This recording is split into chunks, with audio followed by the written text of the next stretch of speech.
কই গেলি রে কই, ঝিঝি পোকার দল। মাঠের ঘাস তোদের ডাকছে, মাঠের ধুলোবালি তোদেরকে খুঁজছে। আসসালামু আলাইকুম। কই গেলি রে এই যে কই, আমাদের ঝিঝি পোকার শৈশবের দল। মাঠ।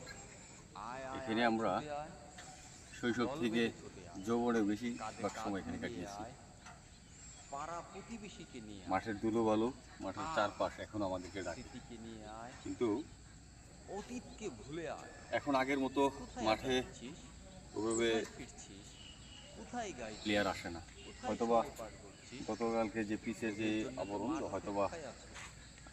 আয় আয়, কিছুটা সময় হয়তোবা কই গেলি আমাদের ঝিঝি পোকার নতুন দল। প্রজন্ম খেলে, মাঠে আয়, কিন্তু আসলে মাঠে আয়, এই মাঠে এক সময় যে নেতৃত্ব এই দে, টাইমটাতে সোনালী প্রজন্মের অনেক নেতৃত্ব দে। মানুষ যারা মাঠ ক্রীড়াঙ্গনের তোদের সাথে জড়িত ডাকছে, ছিল এই মাঠে খেলতে, ধূলিকণা তোদের তো ডাকছে, আজকে ঘাসের বিন্দু তোদের সবাই ডাকছে। বিলীন।